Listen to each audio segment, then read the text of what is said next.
Hey there, fellow knowledge seekers, and welcome to the deep dive. If you're fascinated by, the inner workings of our planet, or Hmm. maybe you're prepping for those UPSC exams, you've definitely come to the right place. Absolutely. Hit that like button, subscribe to the channel, and don't forget to click that bell icon so you never miss any of our future deep dives.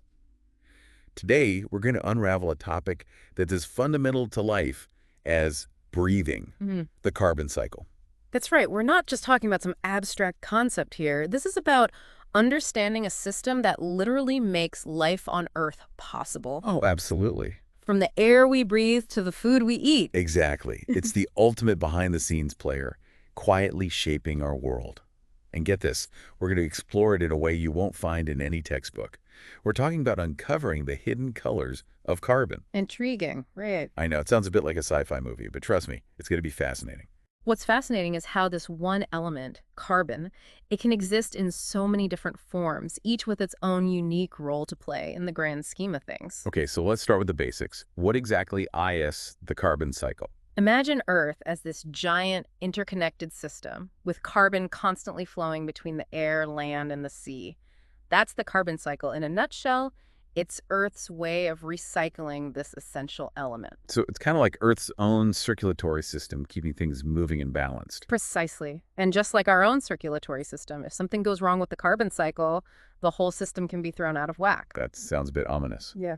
But before we get into the what if it goes wrong scenario, let's break down how this cycle actually works. hmm What are the key players in this grand carbon dance? Well, there are six main processes that keep the carbon flowing: photosynthesis, respiration, exchange, sedimentation, extraction, and combustion. 6 processes. That sounds like a lot to keep track of, but I have a feeling you're going to make it crystal clear for us. Let's start with the one we've all heard of, photosynthesis. It's all about plants, right? It is, but it's so much more than just trees in a forest. Think about the vast oceans covering our planet. Tiny marine algae, phytoplankton, are actually the true carbon capturing champions. Wow. They use sunlight to convert carbon dioxide from the air into organic matter, just like plants on land. Wait, so the ocean is like a giant solar-powered carbon-eating machine. That's amazing. I never realized those tiny algae played such a huge role. They do, and that's why protecting our oceans is critical, not just for marine life, but for regulating the entire planet's carbon balance. It's a global system, remember? What happens in the ocean affects us all. Okay, so photosynthesis is like the intake process, pulling carbon out of the atmosphere. What about the output? That's where respiration comes in, right? Yeah. Exactly. Respiration is basically the flip side of photosynthesis. It's the process where living organisms break down organic matter to release energy. And in doing so, they release carbon dioxide back into the atmosphere. So every time we exhale, we're contributing to the carbon cycle. That's kind of cool, but it's not just about breathing, is it? Right. Think about a fallen tree in the forest slowly decomposing.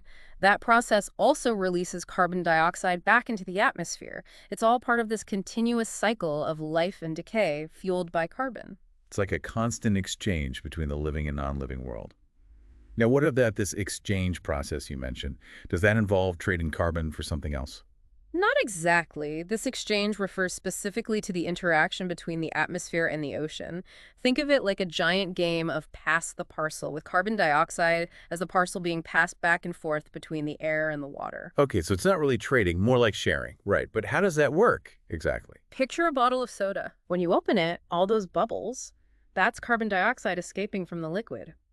Now, imagine the ocean as a giant bottle of soda, constantly absorbing and releasing carbon dioxide from the atmosphere. So the ocean acts like a giant carbon regulator, absorbing some of it from the air and keeping things in balance. But doesn't absorbing all that CO2 have an effect on the ocean itself? That's a great question. It does, and that's where things start to get a bit worrisome. When carbon dioxide dissolves in water, it forms carbonic acid, which increases the acidity of the ocean. That's what we call ocean acidification. I've heard about that. It's a big problem for coral reefs and shellfish, right? It is. As the ocean absorbs more and more carbon dioxide from the atmosphere, it becomes more acidic, making it harder for marine organisms to build their shells and skeletons. It can even disrupt entire ecosystems. Wow, so even this seemingly simple exchange process has far-reaching consequences. It really highlights how interconnected everything is in the carbon cycle. Absolutely, and we're only just scratching the surface. We still have three more processes to uncover: sedimentation, extraction, and combustion, each one taking us deeper into this intricate dance of carbon. Okay, I'm hooked. This is way more intriguing than I ever imagined. Let's move on to sedimentation then. What exactly is that all about? Now we're going to delve into a process that takes place over millions of years. Hmm. Imagine the tiny marine organisms we talked about earlier, like plankton and shellfish. Okay. When they die, their remains, which are rich in carbon, slowly sink to the ocean floor. So it's like a slow motion rain of carbon falling to the bottom of the ocean. Exactly. Hmm. And over millions of years, this accumulated carbon-rich sediment gets buried under layers and layers of other sediment, creating immense pressure and heat. Okay, I can see where this is going. Isn't this how fossil fuels are formed? You got it. That buried carbon-rich sediment under the right conditions slowly transforms into the fossil fuels we use today: coal, oil, and natural gas. It's a fascinating example of how the carbon cycle connects the ancient past to our modern world. It's mind-blowing to think that the fuel powering my car is actually millions of years old. Talk about ancient energy. But I have a feeling this is where we humans start to disrupt the natural flow of things, right? Unfortunately, yes. The next process, extraction, is where we enter the picture and start to significantly impact the carbon cycle. This is where we stop being passive observers and become active participants in the carbon cycle. Let's unpack this extraction process a bit further. What exactly does it involve? It's pretty straightforward. Extraction is simply the process of digging up and removing those fossil fuels from the ground. We're talking about mining coal, drilling for oil, extracting natural gas. So we're essentially unearthing ancient carbon that's been locked away for millions of years. And I'm guessing this leads us to the final process, combustion. Exactly. Combustion is all about burning. Think about a campfire, a car engine, or a massive power plant. They all rely on combustion to generate energy. And when we burn fossil fuels, we're releasing that ancient carbon back into the atmosphere as carbon dioxide. So we're essentially speeding up a process that would have taken millions of years naturally. No wonder we're having problems. That's a key takeaway here. By burning fossil fuels at such a rapid rate, we're injecting massive amounts of carbon dioxide back into the atmosphere, disrupting the delicate balance of the carbon cycle. And that disruption has serious consequences, right? We're talking about climate change, ocean acidification, and a whole host of other environmental challenges. Exactly. But before we delve into those consequences, let's take a closer look at the different forms carbon can take. Remember those colors of carbon I mentioned earlier? Oh yeah, the mystery of the colorful carbon. I'm ready to unravel that puzzle. Let's dive in. All right, let's paint a picture with these carbon colors. First up, we have blue carbon. And no, it's not about finding some rare blue-colored element. Okay, I was picturing something out of Avatar. So what exactly is blue carbon then? Imagine yourself walking along a coastline, the salty air on your face. You see lush mangrove forests, swaying seagrass meadows, and expansive salt marshes. These coastal ecosystems are incredibly efficient at capturing and storing carbon, holding on to it for millennia. So these coastal areas are like the planet's long-term carbon savings accounts. Precisely. And the carbon they store is what we call blue carbon. Protecting these areas is absolutely vital for mitigating climate change. It's amazing how these often overlooked ecosystems are playing such a crucial role in the carbon cycle. They're like hidden climate superheroes. But you mentioned a dark side of carbon earlier. Yes, unfortunately, not all forms of carbon are so beneficial. Let's shift gears and talk about black carbon. Think of it as the villain in our carbon story. Oh boy, this sounds ominous. What makes black carbon so villainous? Black carbon is essentially soot, a product of incomplete combustion. It comes from sources like diesel engines, wildfires, and even cooking stoves. So it's a byproduct of our modern lifestyles, from transportation to energy production. Exactly, and it's a double whammy impacting both our health and the climate. Black carbon is a major air pollutant, contributing to respiratory problems and other health issues. That's concerning, especially for those living in areas with high levels of air pollution. Absolutely. And it's not just about air quality. Black carbon also absorbs sunlight and warms the atmosphere, contributing to climate change. So even though it doesn't linger in the atmosphere as long as carbon dioxide, it's still packing a powerful punch while it's there. Precisely. And to make matters worse, black carbon can also deposit on snow and ice, darkening the surface and accelerating melting. This contributes to rising sea levels, impacting coastal communities and ecosystems around the world. It's incredible how something as seemingly insignificant as soot can have such far-reaching consequences. It really highlights the interconnectedness of everything in the carbon cycle. Now, there's another type of carbon that's often overlooked, but equally important, brown carbon. Brown carbon, that's a new one for me. What's the story there?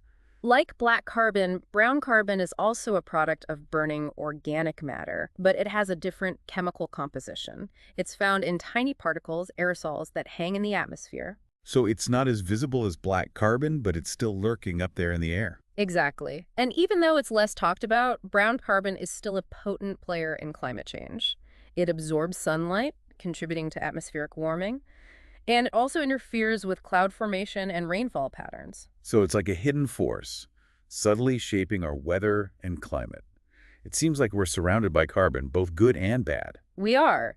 But let's not forget the hero of our story, green carbon. Ah, back to the good guys. This is about plants and trees, right? Exactly.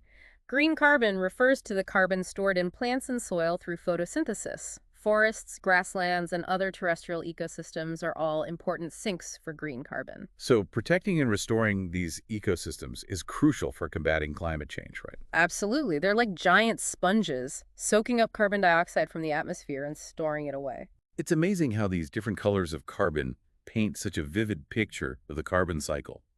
We've got blue carbon in our oceans, black and brown carbon from burning, and green carbon stored in our forests and grasslands.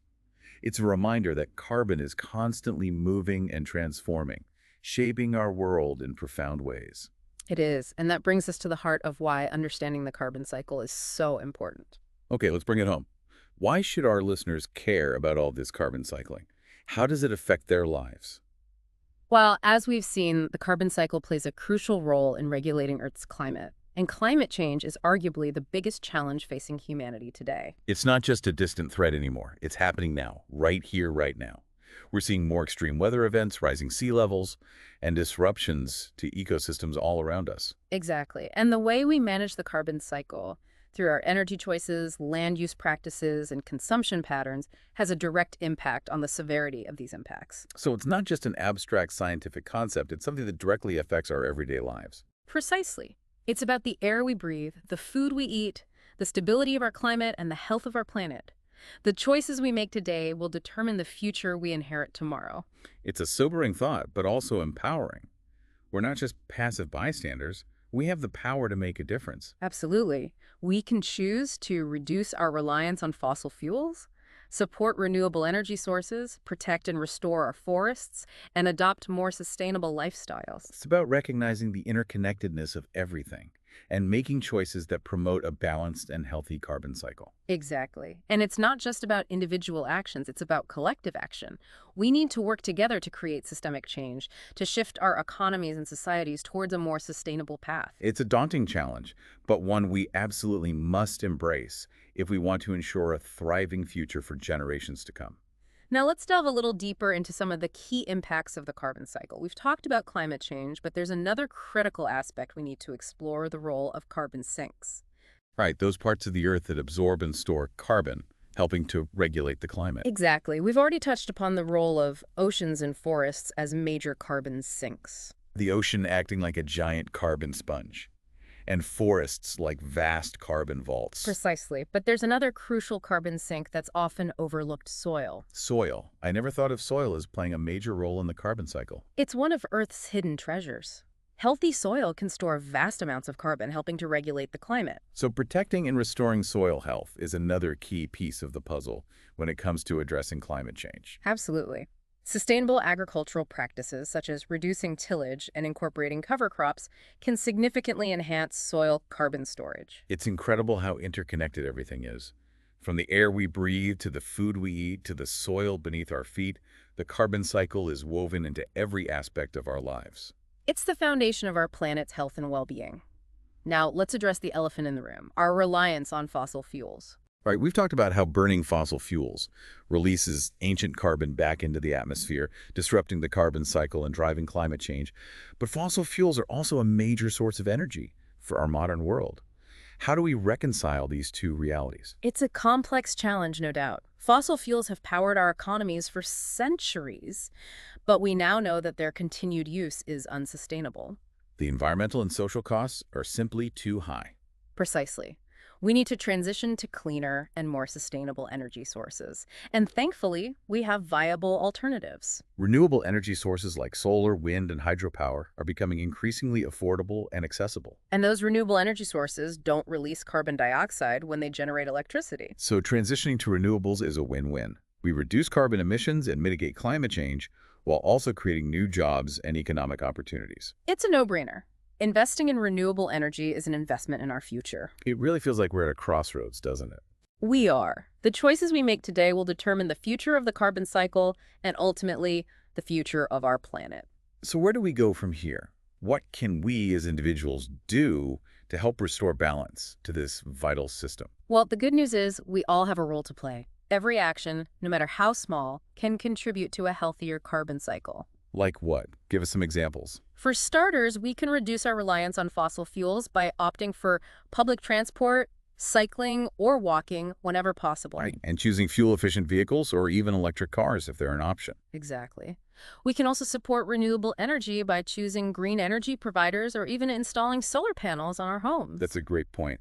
And what about our everyday habits? What can we do there? We can make conscious choices about the products we buy, opting for locally sourced goods and supporting businesses that prioritize sustainability. So voting with our wallets, supporting companies that are taking steps to reduce their carbon footprint. Absolutely. We can also reduce our food waste, compost organic materials, and even plant trees. All those small actions add up, right? They do.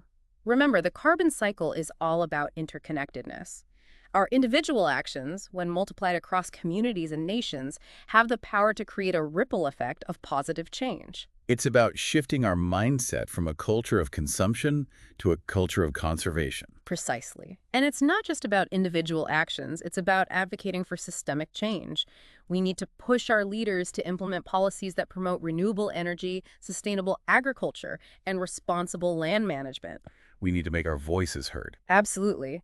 By speaking up, we can create a groundswell of support for a cleaner, healthier future. This deep dive has been a real call to action, wouldn't you say? It has. The carbon cycle is not just a scientific concept. It's a story about our relationship with the planet.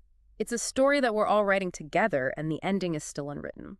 So let's choose to write a story of hope, of resilience, of a thriving planet for generations to come. Thanks for joining us on this deep dive into the carbon cycle. It's been my pleasure. And to our listeners, if you enjoyed this episode, be sure to give us a thumbs up, subscribe to our channel, and hit that bell icon so you don't miss out on any of our future explorations.